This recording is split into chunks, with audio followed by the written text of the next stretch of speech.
etnis Rohingya yang berada di kamp Lok Semawe dikabarkan kembali kabur. Dalam aksi yang terekam CCTV Masjid Syura Kandang itu, keduanya terlihat dijemput oleh seseorang yang tidak dikenal.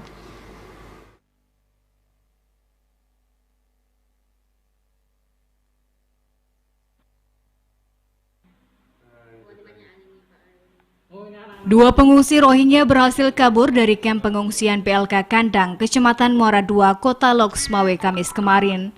Kedua etnis Rohingya tersebut yaitu Umi Kumen Kumsum, 18 tahun, dan Fatemah, 20 tahun. Mereka adalah pengungsi Rohingya yang sebelumnya terdampar di pantai ujung Blang Lok Semawe. Aksi kabur kedua pengungsi Rohingya tersebut sempat rekam CCTV Masjid Syura Kandang, lokasi di mana kedua pengungsi tersebut kabur dari kamp pengungsian. Dari video tersebut terlihat sudah ada seorang pria yang menunggu di depan Masjid Syura Kandang. Tak lama dari itu keduanya pun naik sepeda motor dan kabur dari kamp pengungsian. Hingga saat ini masih belum diketahui di mana keberadaan kedua pengungsi tersebut. Dari Banda Aceh, Tim Liputan TVRI melaporkan. Pasca larinya warga Rohingya dari penampungan sementara di kantor BLK Kandang, Kota Lok Semawe, tim Satgas memperketat pengamanan di penampungan tersebut. Satgas menilai kaburnya Rohingya ini disebabkan adanya komunikasi dengan pihak keluarga atau sindikat perdagangan manusia. Pelarian pengungsi Rohingya dari kamp penampungan sementara di kantor BLK Kandang, Kota Lok Semawe kembali terjadi. Bahkan aksi ini terekam CCTV dari masjid sekitar. Aksi pelarian ini kerap terjadi setelah sebulan lebih berada di penampungan. Para imigran ini diketahui melakukan pelarian ke wilayah Sumatera Utara dan melanjutkan ke Malaysia atau Singapura. Humas Satgas Penanganan Rohingya Marzuki mengatakan kondisi ini terjadi karena daerah tujuan pengungsi ini bukan wilayah Aceh, namun wilayah Malaysia atau Singapura. Namun pihaknya menanggapi aksi pelarian ini dengan memperketat penjagaan di penampungan dengan menempatkan tenaga bantu dari TNI, Polri, serta imigrasi. Aksi ini berhasil dilakukan oleh para imigran tersebut karena adanya komunikasi mereka dengan para sindikat TPPO atau keluarga di luar pengungsian, sehingga proses penjemputan dan pelarian mudah dilakukan meski pengamanan sudah diperketat di BLK. Semakin hari semakin banyak yang melarikan diri atau kabur dari BLK. Tentunya ini adalah hasil dari komunikasi, karena mereka kan saya lihat bebas menggunakan HP di dalam camp.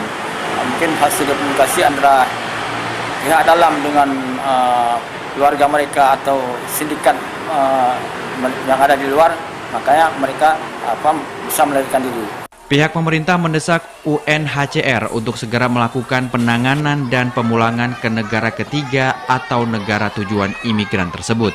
Dari Lok Semawe, Muhammad Ilyas, TVRI melaporkan. Saudara, kasus kaburnya warga imigran Rohingya yang terdampar di perairan Aceh kembali terjadi. Kepolisian Resort Lok Semawe kembali memperketat pengawasan penampungan pengungsian Rohingya. Seperti apa sebenarnya kronologis kaburnya warga imigran Rohingya ini dan bagaimana seharusnya masa depan para pengungsi Rohingya? Kini kita telah terhubung bersama dengan Protection Associate UNHCR Indonesia, Bapak Dio Vio Alfat. Baik, Assalamualaikum Bapak Dio. Waalaikumsalam warahmatullahi wabarakatuh. Selamat sore. Dan bersama dengan dosen antropologi FISIP Unimal Teku Kamal Fasyal. Baik, Assalamualaikum Bapak Kamal. Waalaikumsalam warahmatullahi wabarakatuh. Selamat sore TVRI. Iya, terima kasih telah terhubung bersama kita di studio TVRI Aceh. Pertama kita akan mengawali ke Bapak Dio Vio Alfat terlebih dahulu. Bapak Dio, bagaimana kondisi terkini pengungsi Rohingya saat ini di kamp pengungsian BLK Menasah Mekandang, Bapak Dio? Iya Bu, selamat sore. Jadi sekarang ada sekitar 381 pengungsi Rohingya yang berada di ex-BLK Kandang, Lok Semawe, dan mereka sekarang sedang menghadapi berbagai berbagai macam permasalahan seperti kesehatan dan permasalahan hak dasar lainnya. Dan di sini kami bekerja sama dengan pemerintah Indonesia untuk memberikan layanan dasar dan memenuhi hak-hak mereka. Baik Bapak Dio, bagaimana UNHCR memandang soal kasus kaburnya para imigran dari kamp pengungsian ini? Tentunya kami akan berkoordinasi dengan aparat keamanan. Jadi nanti ini akan menjadi wewenang mereka karena sesuai dengan Peraturan Presiden 125 2016 dan sesuai dengan mandat UNHCR yang tercantum di dalam Statut UNHCR dan juga Konvensi Pengungsi, itu memang kalau untuk pengamanan merupakan wewenang dari aparat keamanan atau aparat penegak hukum. Dan kita beralih ke Bapak Kamal. Bagaimana Bapak Kamal melihat dan berpendapat terkait imigran Rohingya yang berada di Loks Mawe yang kembali kabur? Sebenarnya kasus kaburnya pengungsi Rohingya ini bukan sekali, saya pikir sudah presiden yang sudah terjadi berkali-kali. Nah, kaburnya para pengungsi ini sebenarnya juga menandakan Aceh bukan final destination mereka. Aceh hanya tempat transisi emergensi bagi para pengungsi untuk kemudian mempersiapkan kegiatan lanjutan untuk menuju ke tempat tujuan utama mereka, ya rata-rata adalah Malaysia. Karena di Malaysia mereka sebagian sudah punya keluarga yang sudah bekerja walaupun di black market, dan kemudian Malaysia juga termasuk negara yang sudah menandatangani konvensi tahun 1951 terkait dengan pengungsi, sedangkan Indonesia sendiri belum. Nah, dan kalau kita lihat bahwa pengungsi yang bisa berkali-kali kabur, ya, dan bahkan dengan mudah, itu menunjukkan sebenarnya ada sesuatu yang harus dipertanyakan lebih lanjut. Yang sebenarnya kita sudah mendengar ada semacam sindikat human trafficking yang terjadi selama ini dan menjadikan kasus Rohingya ini bercampur antara simpati kemanusiaan dengan smuggling atau penyelundupan dan juga human trafficking. Ya. Dan ini yang harus dibuka informasi ini selebar-lebarnya agar kemudian Aceh tidak juga terus menderita juga dengan situasi penanganan pengungsi ini yang juga kita lihat tidak cukup baik, ya. Ya, baik. Sekarang kita beralih ke Bapak Dio terkait informasi kaburnya imigran Rohingya. Apa yang sebenarnya dilakukan UNHCR Indonesia saat ini? Kalau untuk dua pengungsi yang meninggalkan camp pada 29 Oktober 2020, itu kami sudah mengidentifikasi individu tersebut dan kami melakukan koordinasi dengan aparat penegak hukum dan pihak keamanan di sini agar mereka itu mendapatkan informasi yang cukup untuk melakukan tindakan-tindakan selanjutnya dari pihak mereka. Seberapa ketat sebelumnya pengawasan yang dilakukan oleh UNHCR dan oleh pengungsian Rohingya tersebut, Bapak Dio?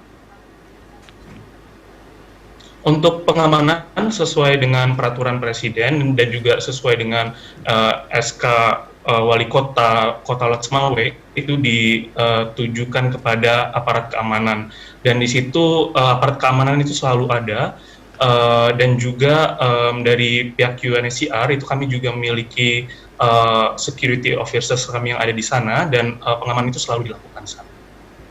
Baik Bapak Dio, terkait yang disampaikan oleh Bapak Dio, bagaimana Bapak Kamal menanggapi dan bagaimana seharusnya masalah pengungsi Rohingya ini dikelola dan diselesaikan? Ya, saya pikir yang paling harus dipastikan adalah mudahnya para pengungsi ini untuk kabur, ya. Dan tanggal 29 Oktober itu bukan presiden yang baru. Sebelumnya juga sudah terdengar, bahkan wartawan juga memberitakan seperti dengan ada kelompok orang yang dengan mudah menjemput para pengungsi ini dan mereka keluar dari camp. Nah, kalau kita lihat tadi sudah disampaikan, ya, sebenarnya bertanggung jawab penuh utama atau bertanggung jawab utama dalam penanganan pengungsi global ini itu tidak lain adalah lembaga PBB namanya UNHCR. Jadi UNHCR lah yang kemudian harus secara penuh memberikan garansi terhadap problem para pengungsi. Bukan pemerintah Indonesia, ya pemerintah Indonesia bukan penandatangan Konvensi 51 dan pemerintah Indonesia juga tidak mendapatkan insentif dari karena dia bukan sebagai peserta penandatanganan Konvensi 1951. Nah, kalau kita lihat misalnya disebutkan dari misalnya Perpres 125 2016, Aceh sendiri juga bukan wilayah yang masuk dalam peta Satgas Pengungsi Nasional, ya. Itu yang juga harus diperhatikan. Jadi kalau kemudian pemerintah kota selama ini memberikan perbantuannya, itu adalah bagian dari tanggung jawab kemanusiaan saja yang harus mereka lakukan, bukan harus yang kemudian mereka tergerak untuk melakukannya. Dan yang paling penting sebenarnya harus diungkap adalah kenapa kasus kaburnya ini terus-menerus terjadi. Ya walaupun kita bisa katakan memang Aceh bukan tujuan utama mereka, ya di sini mereka tidak bisa melakukan apa-apa kecuali mereka kemudian diberikan makan dan kebutuhan dasar, ya mereka tidak bisa melakukan aktivitas sebagai warga, ya. Dan kemudian itu menyebabkan seolah kemudian harapan hidup juga tidak jelas di Aceh ini. Itu yang harus diberitahukan ke publik, ya. Yeah. Dan juga selama ini kita lihat para pengungsi ini juga kan yang dari 3 gelombang yang terjadi di tahun 2020 ini kan semuanya bukan berasal dari Rakhine, tapi memang dari kamp pengungsian di Cox's Bazar, ya, di Bangladesh. Nah, sebagian mereka juga memegang kartu UNHCR dengan artian bahwa mereka sebelumnya sudah ditangani terregister sebagai pengungsi di Cox's Bazar dan kemudian meluber sampai kemudian seperti cara di Aceh terlihat selama ini. Baik, Bapak Kamal, terkait dengan problem yang dialami para pengungsi Rohingya, perlukah pengungsi Rohingya ini dipindahkan dari Loks Mawe ke lokasi yang lebih jauh, lebih aman? Misalnya, nah, kalau dipindahkan dari lokasi yang tidak sama? Mungkin detensi ke Medan, tapi saya pikir selama ini kan pendaratannya selalu terjadi di Aceh Utara dan Loks Mawe, dan itu bagi saya bukan by accident, seperti sudah by design, ya. Kemudian mereka tahu GPS-nya kalau kemudian mendarat, misalnya yang terakhir itu kan di pantai Jomblang di Loks Mawe, ya, dan sebelumnya di pantai Senedun. Nah, ini yang kita juga harus periksa siapakah ada aktor-aktor yang terlibat dalam human trafficking ini, dalam perdagangan orang ini. Jadi mereka kemudian tiba ke sini itu tidak serta-merta, apa misalnya tidak mendarat di perairan Sumatera Utara, kita katakan. Karena memang akhirnya jalur tikus dari Aceh ini memang lebih dekat untuk sampai dia ke Malaysia sana. Jadi itu yang harus kita ungkap. Maksudnya informasi tentang problem pengungsian ini kan banyak hal yang tidak begitu jelas, ya, di tingkat publik. Itu yang harus dibuka seterang-terangnya, agar kemudian tidak tersaput antara satu empati terhadap bagaimana memberi penanganan terhadap para pengungsi, tapi di sisi lain secara existing, secara empiris mereka itu sudah masuk dalam skema perdagangan orang yang akhirnya memilih tempat yang lain. Jadi Aceh ini hanya semacam transit sementara biar kemudian mereka bisa bernapas. Selanjutnya ada proses untuk bisa keluar dari ada yang saya Aceh. klarifikasi. Ya, boleh Bapak Dion. Iya, saya ingin klarifikasi bahwa walaupun Indonesia tidak meratifikasi Konvensi Pengungsi 1951, tapi Indonesia itu meratifikasi beberapa konvensi HAM internasional, yang mana di dalamnya di situ mengatur mengenai permasalahan ini. Dan juga Perpres 125 2016 itu berlaku secara nasional, itu berarti berlaku di seluruh wilayah Indonesia. Dan implementasinya itu sudah diterapkan oleh pemerintah Kota Loks Mawe, dan kami sangat mengapresiasi hal tersebut, di mana sudah ada SK yang menetapkan satuan tugas pengungsi wilayah Kota Loks Mawe. Jadi seperti itu, ya Pak. Bagaimana pendapat dari Bapak Kamal setelah diklarifikasi oleh Bapak Dio? Nah, yang kita lihat begini, Loks Mawe itu coba dilihat di peta di Kemenko Polhukam, ya. Apakah wilayah Loks Mawe itu termasuk wilayah Satgas pengungsian? Daftarnya tidak. tetapi kemudian mereka menjalankan hanya karena tanggung jawab kemanusiaan, saya pikir. Jadi tanggung jawab kemanusiaan dari pemerintah kota untuk, karena mereka mendarat di sini kan tidak mungkin kemudian diusir begitu saja. Dan kemudian tidak ada skema dalam anggaran daerah itu untuk para pengungsi.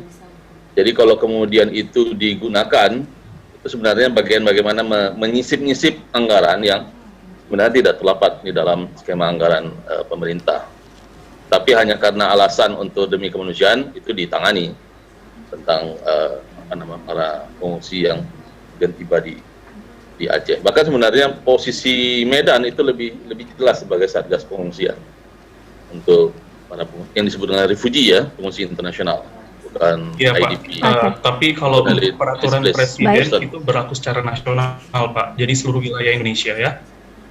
Baik, Ya, saya tahu itu, tapi maksud saya bahwa kan di dalam implementasinya ada daerah-daerah yang disebut sebagai daerah satgas pengungsi. Pengungsi. kita akan menuju ke Daftarnya ada Bapak di Dio mana-mana, terlebih dan dahulu, semua tidak Bapak ada Kamal. Sebenarnya apakah ada rencana yang dilakukan pemindahan pengungsi dari kota Loks Mawe yang seperti disebutkan Bapak Kamal sebaiknya ditempatkan di Medan atau di tempat lainnya, Bapak Dio? Hal tersebut merupakan wewenang dari pemerintah Indonesia. Bagaimana nanti pengaturannya itu akan diatur oleh pemerintah Indonesia. Yang jelas UNHCR akan tetap terus bekerja sama mensupport pemerintah Indonesia untuk melakukan penanganan pengungsi yang ada di Indonesia. Seperti itu, Mbak. Oke, baik, terima kasih Bapak Dio dan juga Bapak Kamal atas informasi dan juga waktunya. Tetap jaga kesehatan Anda. Wassalamualaikum.